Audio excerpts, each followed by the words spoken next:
Movie theaters have a ton of problems on their hands, but not as much as coffee drinkers. Look out, folks. Welcome to the cast, Backstage Banter. Understatement of the century.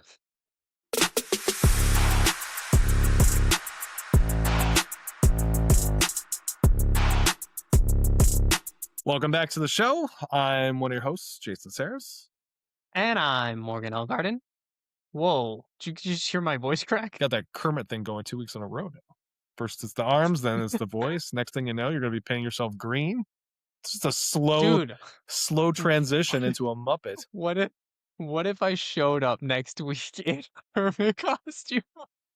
Dude, look, hey, man, did you remember who you're talking to?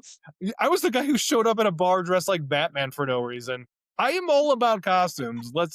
I'm on board. Please do show up as Kermit. And you know what? This is the thing, okay? You show up as Kermit to our next episode, we're not even going to acknowledge it. We're just going to roll with it like it's normal. And people are watching and like, when are they going to talk about the Kermit thing? Why is he dressed like Kermit? We're not even going to say a word the whole time. Our comments will be on fire like, why? Why is he doing this? I must know. They'll never know. Here's the thing, guys. I do not have a Kermit costume on hand, so help a brother out. Dude, send me something to our P.O. box that we don't have. That might be better. Imagine you like have a makeshift Kermit costume that you've done yourself. Like I'll just have like a paper plate with his face. Yeah.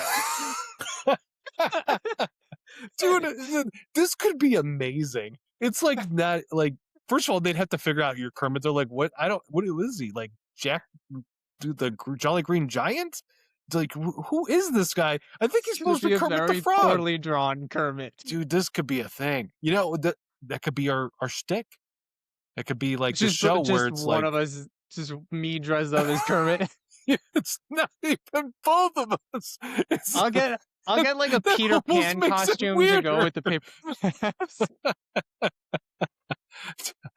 Oh, yeah. No, I am all for this. Let's make this happen. It's from that. It's because you got the puppeteer. It's too late for this, guys. Oh my god, dude! Oh man, this is gold. This is a golden idea. Comedy gold, man. Oh. Well, I think with that, all right, we should jump into some real news. Because we got some fun ones today. Oh, I guess we should try to do something somewhat serious, shouldn't we? So let's real news serious. It up, I guess.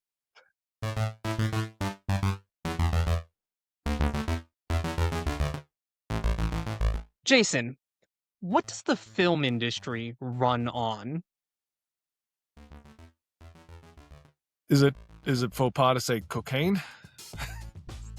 No, it is not, actually. Okay. But that is not maybe that's more of the 80s, but no. I don't know. I think there's a strong argument that it still happens today. But no, I'm talking about coffee. The film industry runs on coffee, and if you've ever been on set, you know that if there isn't coffee, everything just falls apart. Like, everyone's angry, everybody's miffed for no reason, nothing gets done. It's a whole thing. So, the fact that in California, of all places, where the film industry lives, there's a class action lawsuit being levied against major coffee brands, including Starbucks. Oh no, not the Starbucks. Oh my god, my daughter will be so sad. It's pretty wild. And this lawsuit is to some degree, I think, frivolous, because I haven't looked into all of the details, but the reason that this lawsuit is being brought is because there's a chemical in coffee that has been linked to cancer. It's carcinogenic. Okay. Now, one might look at that and be like, oh my god, coffee causes cancer. fair Seems based bad. on how the media is portraying it, but I think a lot of people would be shocked to know that that chemical is created via the roasting process. So it is Really? just You a know what? normal occurrence. You know what? So I'm it's actually just not surprised because I I think I've told this story before when I on the show at some point, but when I was little, my mother used to make steak and the steaks were totally overdone and like shoe leather. yep. And for a long time, I didn't realize that that was not how they're supposed to be. So, in addition to those not being as good, because eventually I learned that having steaks that don't taste like leather are better. But I also learned along the way that when you burn stuff, it becomes somewhat carcinogenic. So Yeah. there is something about, the roasting or whatever. So like that makes sense where maybe part of the roasting, because you're putting flame to beans or whatever, maybe that I So guess I'm I not as surprised as I initially was, I guess. yeah, I haven't looked into the specifics of it. Burning food, like causing char on your food, Hmm. char itself is carcinogenic because it's like just straight carbon intake when you Yeah. have a piece of char that you ingest.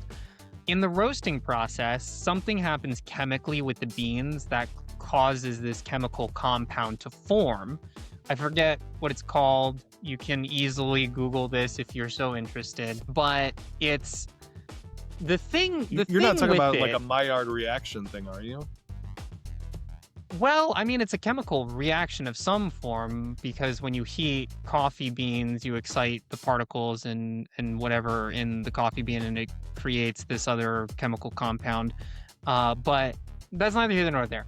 What is crazy about this lawsuit is that this is not a new thing that we have discovered. We've known this about coffee for a while, and we've also known that the degree to which this compound is created when roasting is of a negligible level. Like it's not enough to be concerned about, which is why I think this lawsuit is frivolous. But because we live in such a litigious era, it will most likely actually result in coffee companies having to do something. Can I remind you about how it was, I don't know, 10 years ago, something like that, where a woman bought coffee from McDonald's and then spilled it on herself and then sued McDonald's because Yeah. it was hot? Yeah, I mean, and like, she this won. is just, it's just easier sometimes to just make it go away, I guess, than to actually, I don't know, fight Well, it in court because you well, should okay. know that coffee is hot and putting it on I yourself would be bad.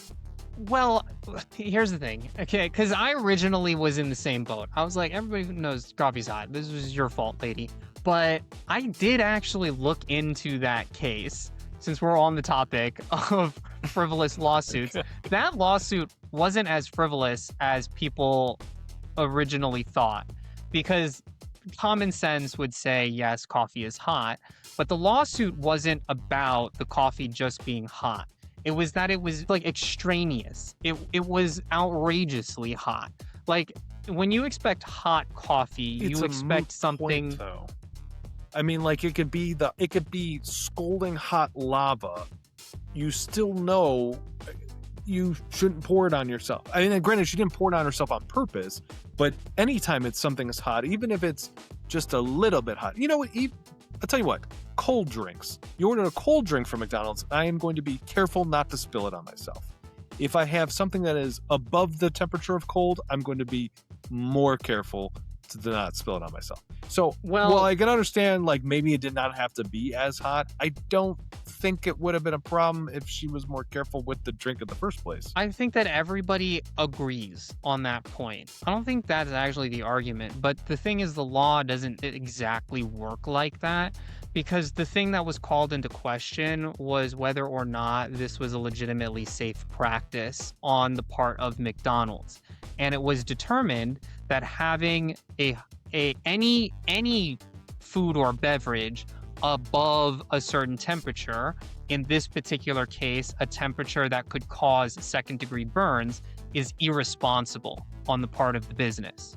So that's what the case was actually about. That might be the way that they were presenting it, but like they settled out of court, if I recall. So I don't know that there was anything was actually determined. I think McDonald's just wanted that out of the news, so they were Well, just no, like, they did "Fine, have here's some money, to. go away." They did have to change their practices. They can now no longer serve coffee that is over like 128 degrees or something like that.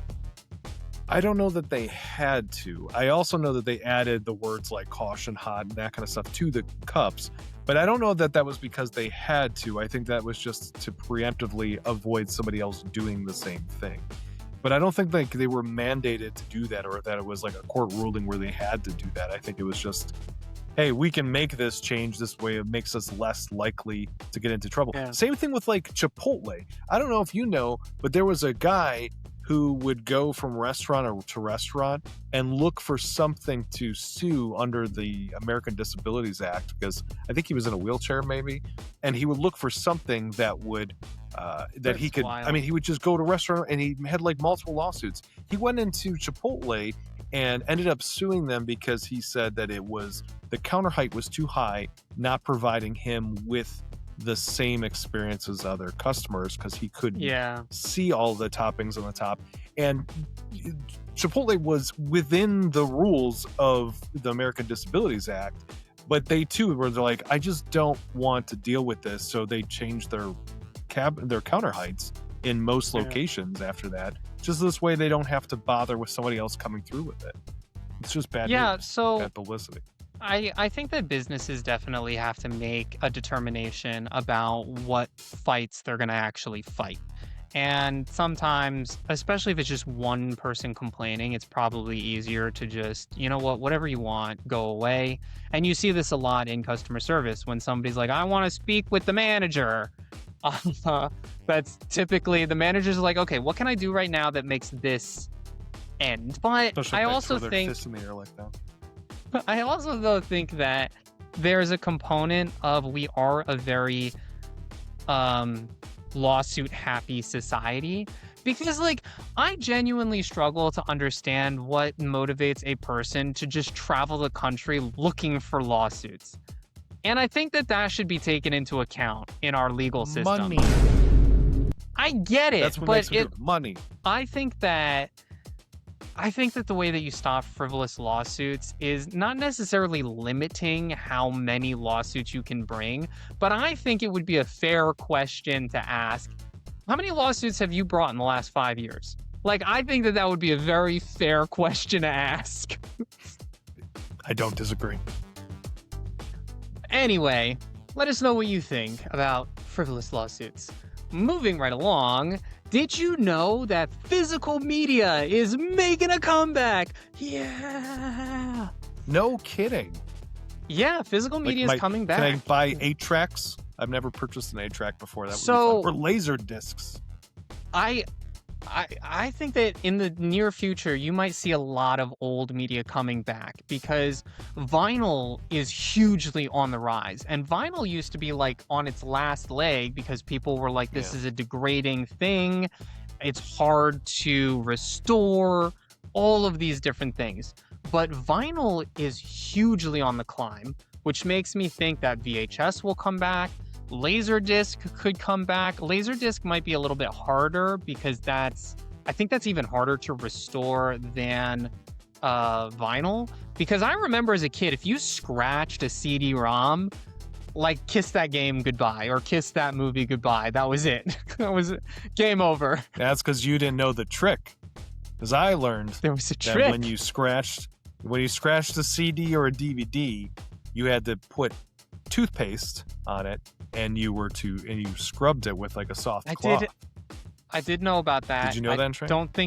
I don't think it works as well as people They also claim sold- that it does.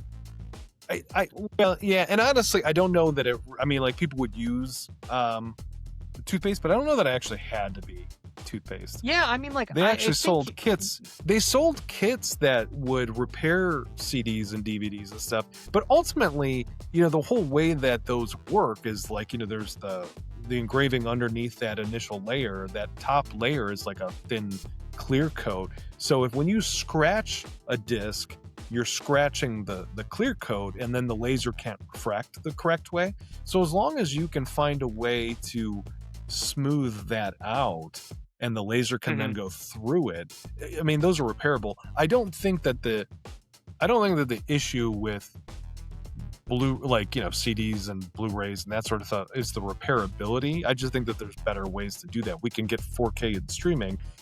I don't see VHSs coming back, though. I don't think anybody wants those back. I could get it with vinyl. Vinyl still has like a quality to it, and yes, like people moved away from it for various reasons, but they're like, hey but, man, our music is now compressed where vinyl's got like a good quality. Nobody wants VHS. It's like you and that's it.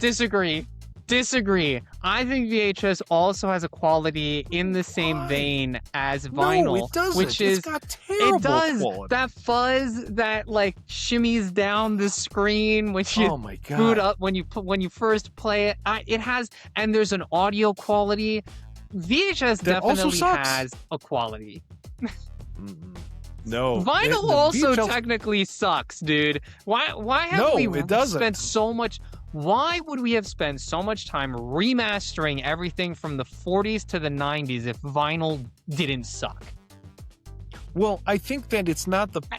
I think that was a process of the recording, like the recording hardware at the time, and then you got to re-record it. But the vinyl itself, because I was shocked by this too. There's something about vinyl that does carry high fidelity sound better than what we listen to when we stream music, because the compression rates and all that stuff. So I think that there's actually a legitimate case for higher quality music coming through vinyl. I'm not an expert, but I think that there's a case that could be. I've never heard that, but I don't think that there's a case for a VHS.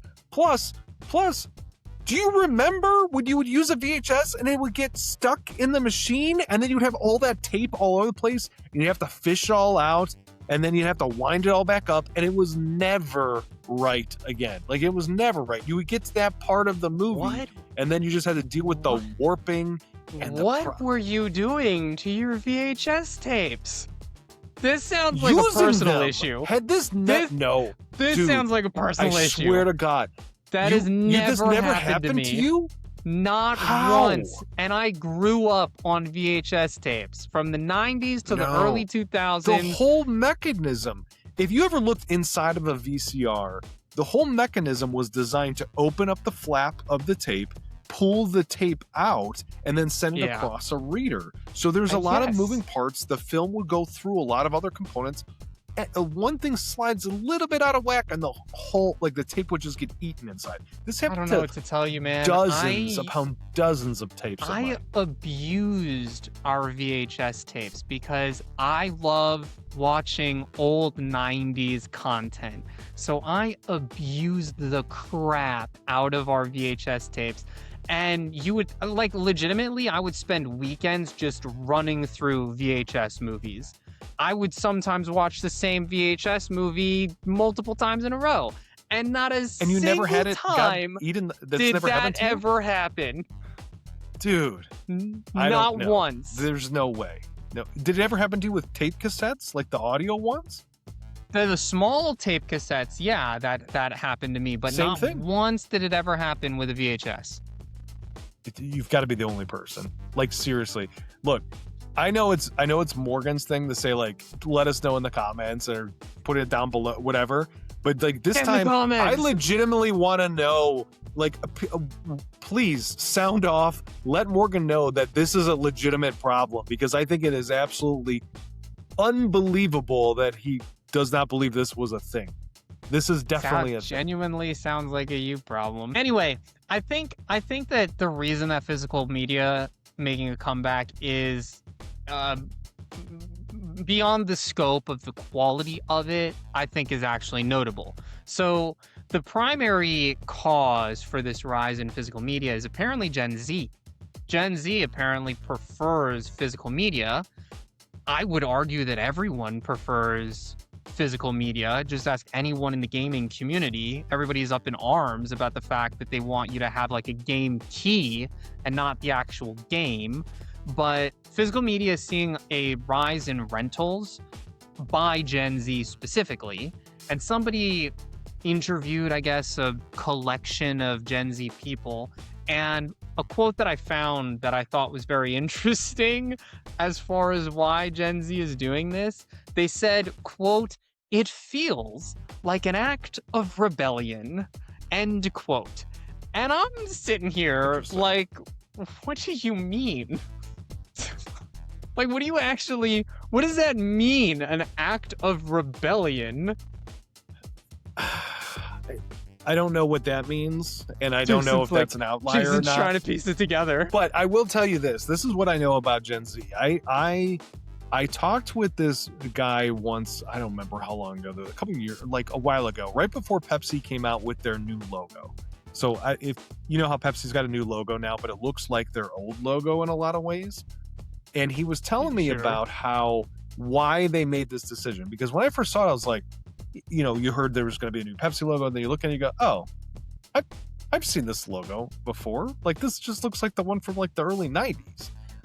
And he explained the whole thing to me, where it's because Gen Z is coming up and becoming more of like the focus of the next however many years for a lot of companies, and they gravitate towards nostalgia more so than a lot of other generations do. So like millennials go through millennials are drawn to nostalgia because that was a very prominent time of when things were changing and a lot of rules and laws and that kind of thing changed, where you could market to children at that age, and millennials were kids, and now we are adults with money and we like the things that we were first marketed to as children. That's why I have an affinity for Transformers, because that was like the first time Ronald Reagan removed some kind of rule that allowed a cartoon to be made basically as a large commercial. And now so the end of time, I'm going to think Transformers are cool. So millennials are drawn to nostalgia, but Gen Z is drawn to nostalgia for a different reason, because they're used to everything before them being very like fake and inauthentic. So they feel like old things are safer and more genuine just naturally. So they like older things. There's like a comfort to it. So the Pepsi, he was saying, did all these things to kind of harken back to like the simpler time when people weren't, afraid of fake videos online and, terrible news and all these other things that you can't trust. And they like these things that, cool and quaint and whatever. And they gravitate toward those too. So that's why they also get into maybe physical media. Yeah, I don't know what any of that has to do with rebellion, but I don't know that any of it. That's what I'm saying. That might be an outlier, because what I had heard, it was more the nostalgia thing. But maybe they're like, maybe they're rebellion against the companies that want to sell you digital stuff, but then you don't. I was just going to say, if I were going to take a swing at it, I would guess that it has something to do with, it is their version of taking ownership back, because it's not a secret that Gen Z is hugely into communism, like way more than any other generation. And they have this obsession with sticking it to the man. And this could be like their act of rebellion in terms of, well, we're not going to stand for the companies owning everything. We're going to have ownership ourselves by having physical media. And that would be like my best guess. And I'm just dude, that's what we all have felt for all of human history. Like, we want to have our own stuff. So I think you mentioned gaming earlier, and I know before everything went to digital gaming, there was a time where where people were like ripping their software, where, you'd buy the disc and then you would rip it to a hard drive, and then you would have a digital collection of the stuff you bought. And it was like, everyone thought that was so cool, because like, oh, now you could just stream all your stuff. You could store it all in one place. You don't have to change discs. And people loved digital media. But then companies started selling the digital media, and that was fine until you realize that they can also just turn it off. And even though you paid for it, the servers are gone now. Or you buy, your movie on Amazon, and they just decide, well, we're not going to allow you access to it anymore. Technically, you don't own it. You're just owning the license to access it. And I think that is what turns people off for it. So I don't know about this whole Gen Z is in love with communism thing. That seems like a it's to me, not It's not a hold on, wait. It is not a secret that Gen Z is more in favor of communism than any other American generation. Just a quick Google search will tell you that. Okay, look. I don't know, but I think that the more likely scenario is that they are, if they're rebelling against something, it's the idea of I bought something and now it's not mine forever, so I want to rebel against that. I can see that being an argument, and that's something I can understand at least. But I don't know. Maybe we should interview some Gen Zers and see what they say. The problem that I have with that particular angle is that I would expect that from an angsty teenager, and Gen Z is no longer the angsty teenage generation. They are entering the workforce. They are young adults. They are no longer really that demographic. That's more Gen Alpha. So that would be like my sort of issue with that, but it could still be true because we infantilize our young adults now. So that could be a thing, but yeah, let us know if you're a commie in the comments. Moving on, AMC is introducing VIP seating later this year, and it is officially confirmed by their CEO, who has just a crazy name, in my opinion, Adam Aaron. It's just the blandest name I've ever heard.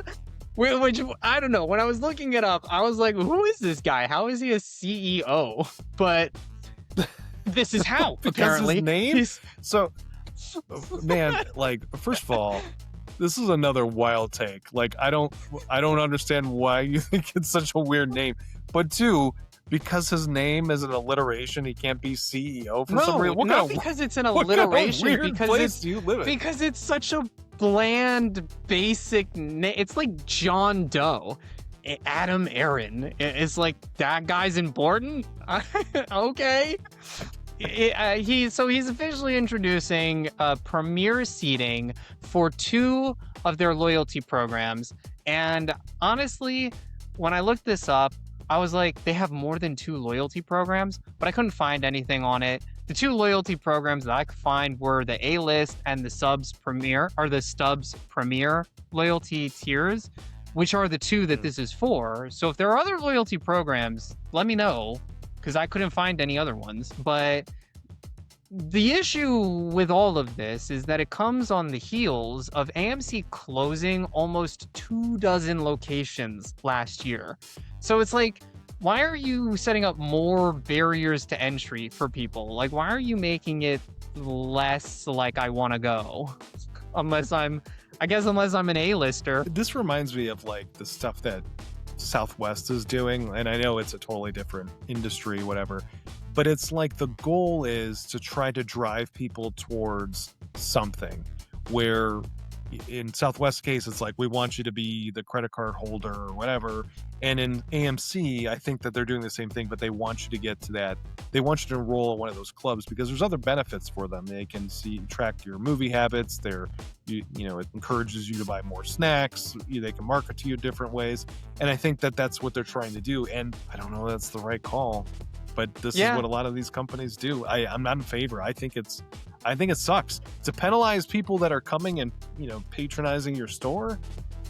Doesn't seem like a good way to go to me. It begs the question if this is like a final Hail Mary to try and save theaters, because we've talked before about how the theater going experience is on its last leg, and it kind of begs the question if this is like their attempt at trying to make people get the loyalty program and incentivize them to go because they're given this sort of red carpet experience, or is it going to be the last nail in the coffin and seal their fate behind what seems to be a very stupid paywall? Yeah, I always think it's a bad move I understand trying to drive people towards the membership, fine. Offer a perk. Don't penalize the people who don't have it. Make it something extra, because that will move the needle more than just excluding people. Well, there's other options. What would your definition of a perk be? Because in my opinion, if you offer a perk of any variety, you are excluding people from that perk. But by doing this seat thing, you are now taking something away from the people who are not doing it, right? Because now you cannot sit in the good seats. You are letting the premier whatever stub people get those only. So instead of saying Stubbs Premier, guys, and A-list. I don't know. A-list, okay. But you're taking those away from the non-member people, and you're not giving anything to your A-list people. You're just letting them have the same experience that they had. You are penalizing the people who don't enroll. Let's say instead you're like, look, you sign up for A-list, and when you come to the movies, you get a free small popcorn. The super small one. Jason's still on this small popcorn, guys. We got to make it a thing. buy a thing and get your small popcorn. Yeah, I mean, like, that's a perk, right? Look, you and I are not popcorn people, but most people are. And if you get a small little popcorn, one, you feel like now you have more of a reason to join the club. Two, you're not taking anything away from the people who are doing it, but you're giving them a reason to consider it. And three, while you're at the counter getting your little popcorn anyway, maybe you decide you want to upgrade it or get a drink with it or grab snacks because you're standing there anyway. You have a reason to go to the counter where before you're like, I don't need anything. But now it's like, I might as well get my free popcorn while I'm here. I think that would be a much better approach than to, ban or shun your people who don't decide to fork over an extra $10 a month. Yeah. It's definitely a interesting move on the part of Adam Aaron, the very normal person who runs a huge media conglomerate. But there's quite a bit that we talked about today. Lots to go out and riot about, so get out there and riot about it.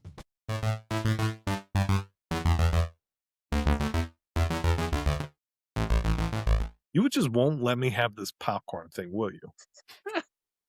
It seems like such a simple solution. Well, I don't know why you hate it so much.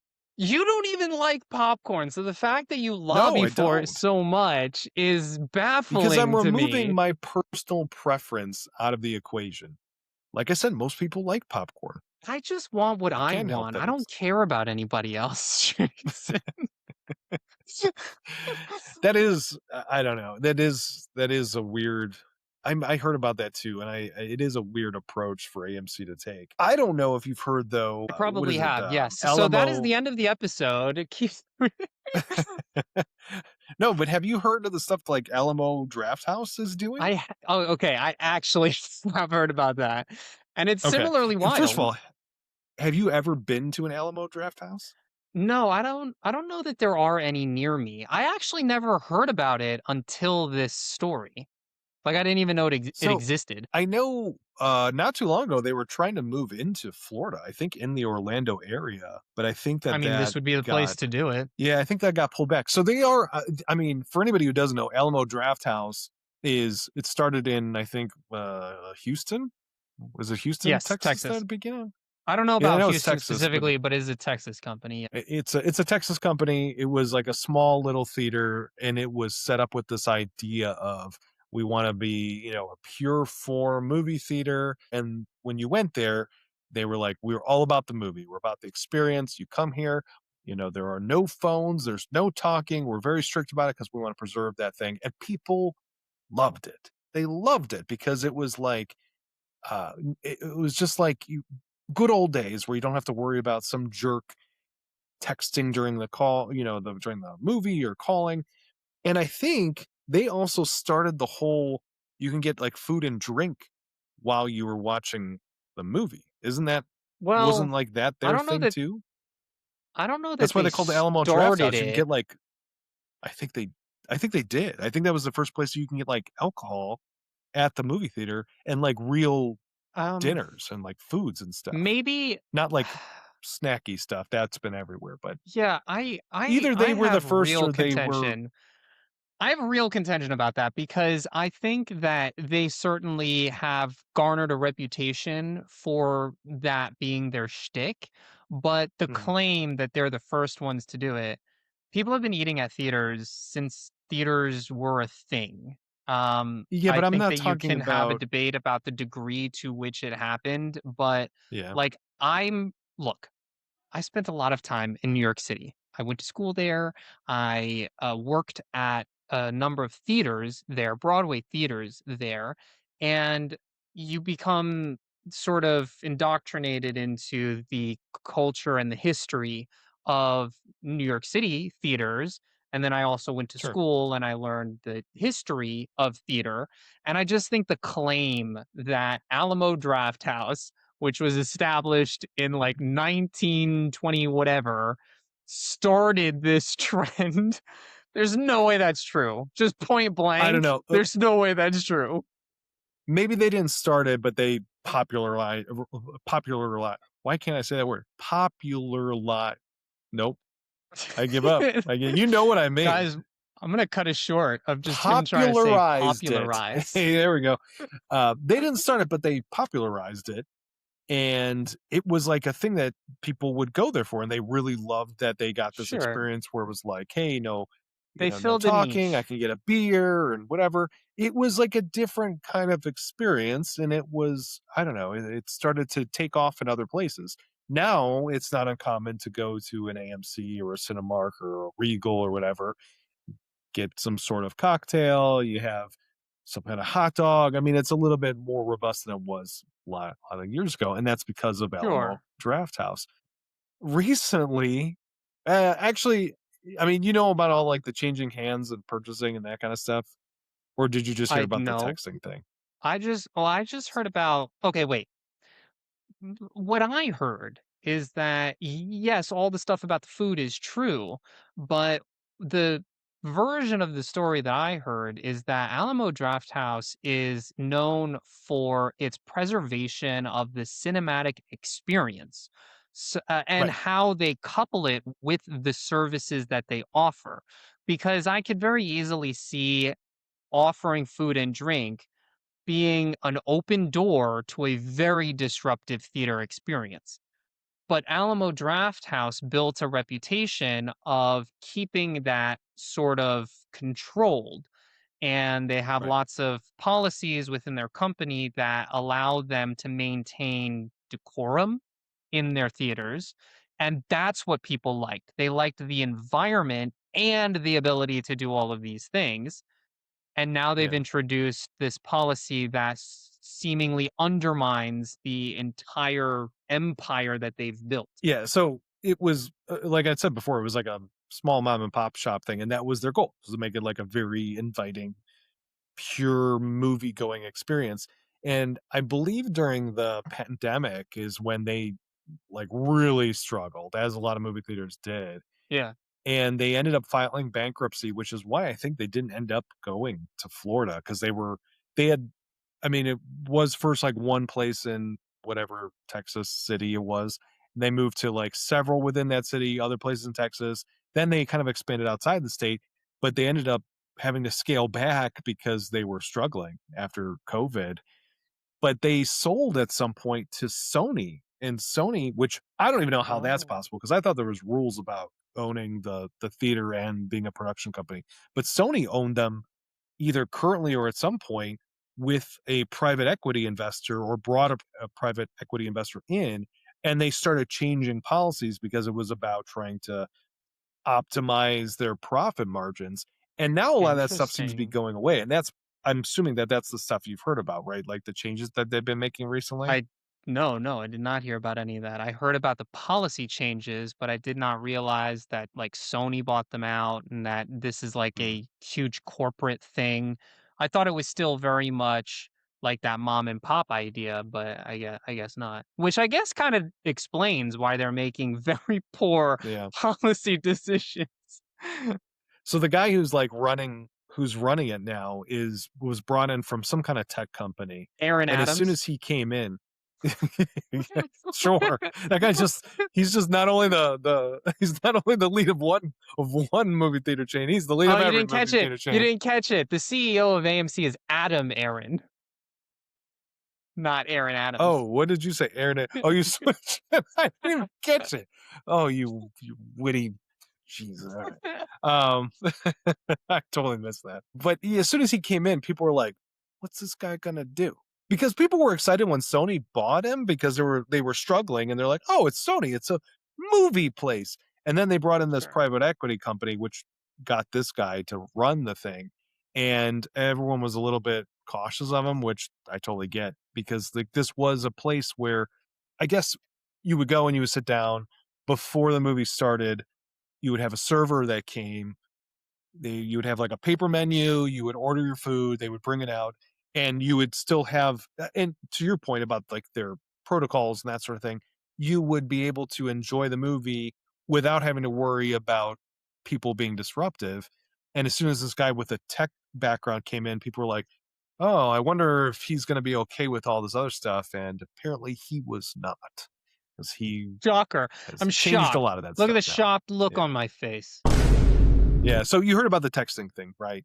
Like, Yeah, of that's course. what That's everybody the big seems to have heard in the uproar. news?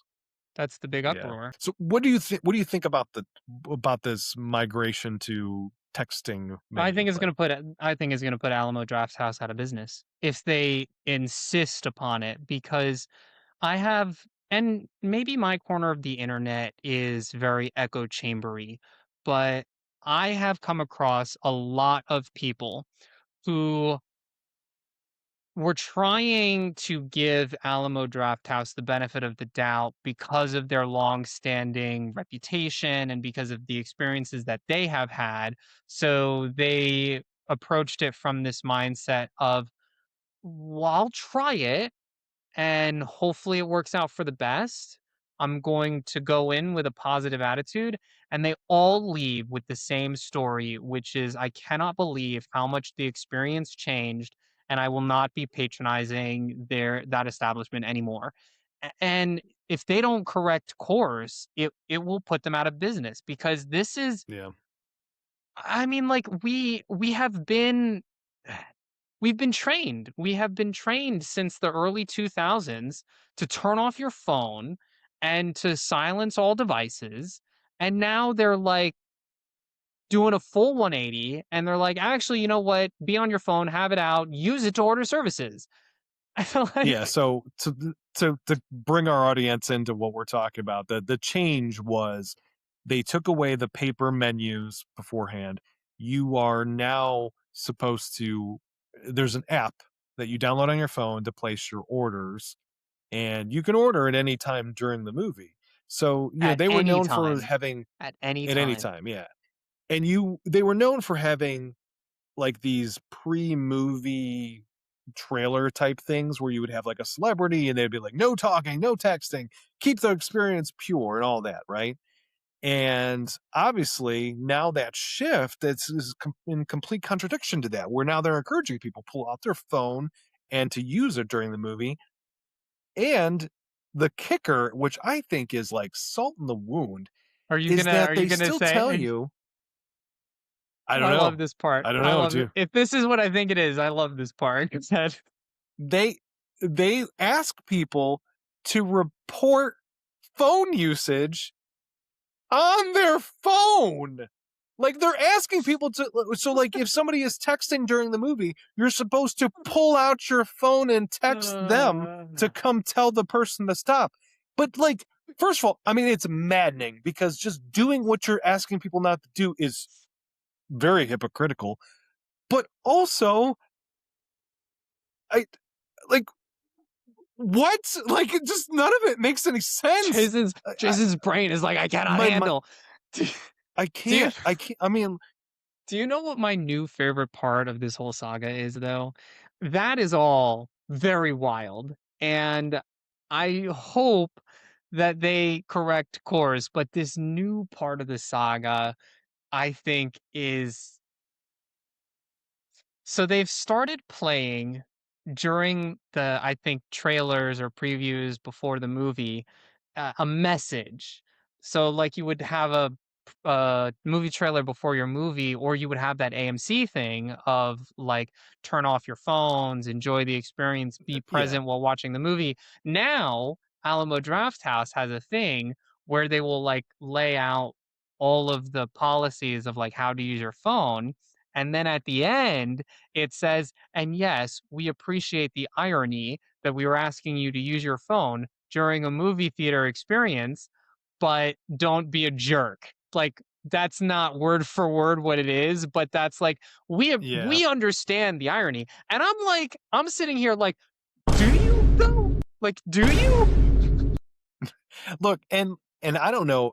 So I heard something about the rollout that went out to employees before they did this, and when they were moving to this new process, and it was like this big long letter that they sent to all their employees, where it was about how they have always been cognizant of the experience and how it means so much to them to preserve film going and they as they continue to look towards that Blah because blah none of those blah things blah have changed, blah but they have blah to adapt blah. to the way that the industry is moving and all this other stuff.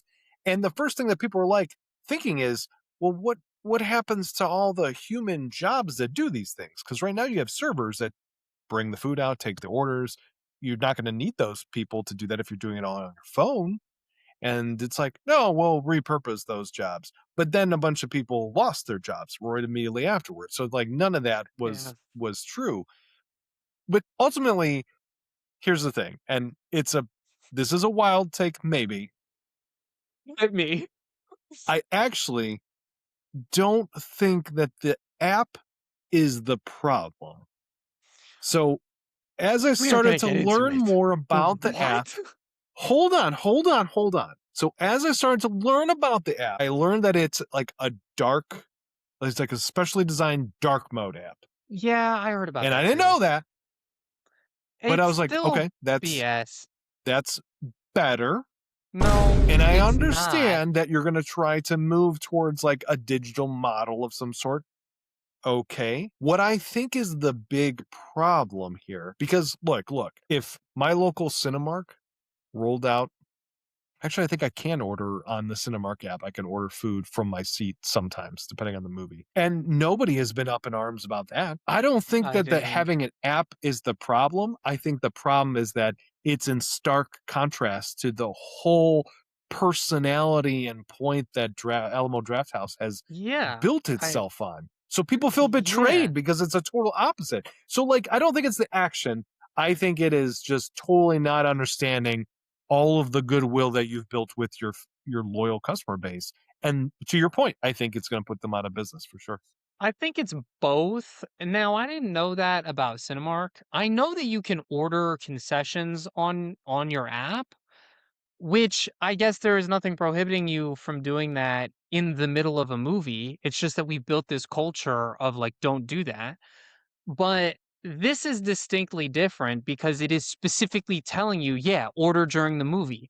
And like Cinemark Right. wasn't doing that. Like I knew you could order concessions or like I guess if they had food, you could do that on the app. And there was a way for you to like denote when you want to come pick it up or whatever. But they weren't saying to do it during the movie. Alamo Drafthouse is saying, "No, do it during the movie. The best time." Guys, I know you might want to like prep before the movie and you might want to order it ahead of time. No, no, no, no, no.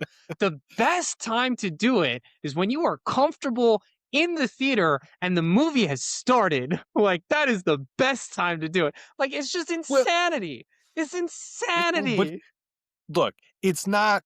I guarantee you, it's not about the initial snacks. I think it is a move to get people to encourage people to do additional snacks because you'll get your stuff when you show up, and then when you sit down, you don't want to miss the movie. So why would you get up to go get more stuff? Because I have had that thought Sure, where I'll be in a movie and I would think, I am getting kind of thirsty. And it's like, but I'm not gonna go, I'm not gonna miss what's happening. What if I miss a sure, good spot? What sure. if what if Batman shows up in Endgame somehow and I'm the one person that missed that moment? Like, you know what I mean? Like, I would be Sure. devastated. I would have to go watch the whole movie again. Like, there's a special licensing agreement and they allowed one DC character to show up. I would I would never forgive myself for missing it. So I don't leave. I'm not going anywhere during the movie, but if I can I have it mean, brought to me. I am And I am on board. to be fair, I don't know if you frequent comedy clubs.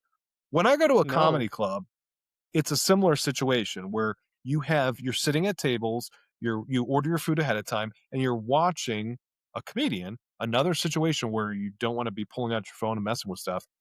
They haven't moved to a phone model, but you have servers that come in and out throughout the movie, which Sure. in theory, people could look at as being distracting, but they do that because they know that if you have the opportunity to order more stuff, you will, because most people don't want to leave to go get stuff because they're watching a show. So I understand the Yeah. objective, but I think the execution is very, very poorly handled. And it's just not, I it's no good. I think that like most things in life, it's how you say something and not what you say, like specifically. So I think that it's always in execution that these things get muddied. And to your point earlier, it's really just a reputational damage thing because they built It's this their whole image. brand. It's Yeah. yeah, it's their whole thing is we preserve the integrity of the cinematic experience, which is now being undermined. And you mentioned that it is a special app with a special dark mode. Like I just BS. I just call BS.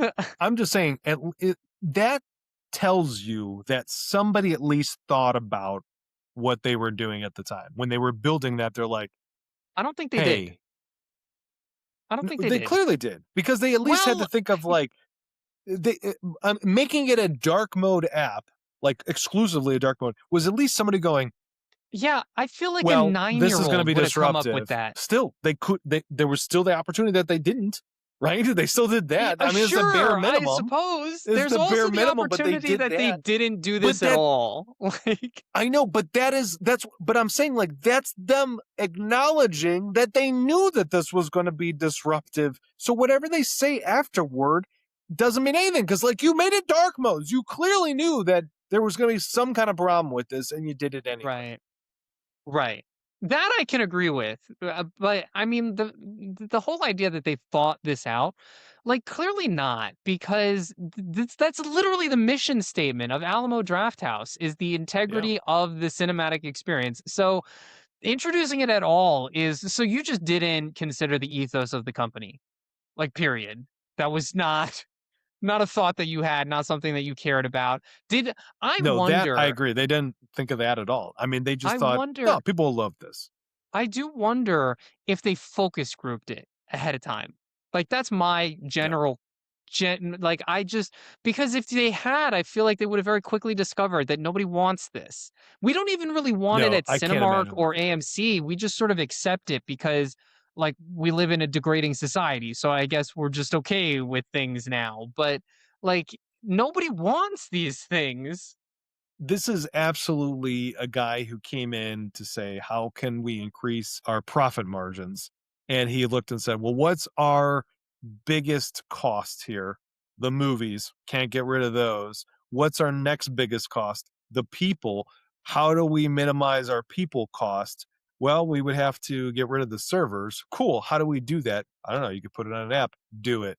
Go. Yeah. Run. That doesn't I don't know That's that that absolutely what gets happened. rid well, I guess it gets rid of servers because I guess then you just need runners to take the food to the people, but, like, Yeah.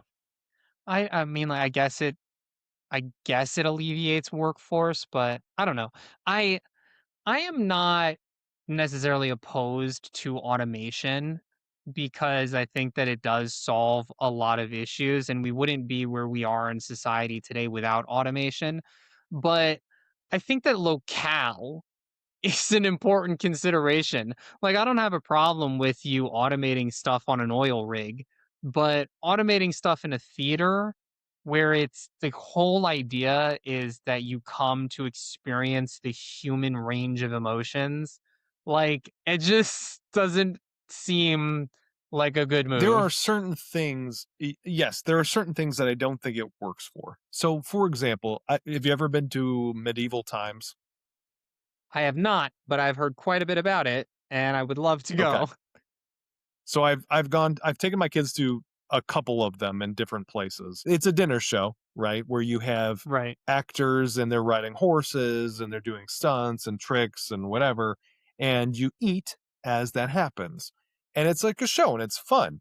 Now, Dinner and a show. you could theoretically you could theoretically go, "You know what? Why do we have all these people? We're paying all these extras." I said, "We could make a one-time film that goes for an hour with all this stuff on there and just put a big screen. Everybody can watch that. And look, you'll get the same Yeah. medieval experience where somebody could No, do that, but no, it you would would be not. terrible and nobody would do and nobody would go because what's the point? The whole fun is that you're watching, Yeah. it's the experience of interacting or witnessing people. And now, Right. granted, at Alamo Draft House, the servers aren't performing the movie in front of you, but it was built on that whole experience that It's a like you have a similar server thing, and though. it's yeah, it's part of the shtick. It It's would part of be the thing, like and you're taking it if away. it would it would be like in the future when whatever companies are working on it right now, those automatons, what is it? You liked those videos of them. I What are do. they I don't know called? what I called them the wrong thing when we talked about that. Oh, really? I called them the Ozbots, which I think is my camera. I think it's a camera company, and Oh, I don't okay. remember what the actual name of the humanoid But robots are, but they're so that funny. the humanoid robots, whatever companies in the world are working on those right now, in the future when those are perfected, because let's be honest, we're running in that direction. We're not even walking, we're running in that direction. It would be like replacing the ushers with those humanoid robots. Mm. And yeah, I mean, like it would be automating the experience and it would definitely reduce costs because all you have to do is plug them in at the end of the day. But it would impact the experience. Like, I don't have a problem if you want to have humanoid automatons for, um, I don't know, checking checking if a construction site is up to code. I don't necessarily have a problem with automating that because that is something that is very letter of the law. Like you need to be following these things, and no one on a construction site is looking for human interaction necessarily. But that's like specifically why we go to a theater. Yeah, it's it's not having your finger on the pulse of your audience the right way, and I also here's my question that I want to ask, and you guys weigh in on in the comments. Can Alamo Draft House save itself? Like, if they corrected course today, would it be enough to win back audiences' good graces? I think so because this has only been a thing now for a month, right, or like 3 weeks. I think that they switched it over. Right, it was like late February, so Hmm. I think that if they pulled a 180, they still have a time because not everybody goes to the movie theater every day, right? So there's plenty of people that have not been there since this has happened.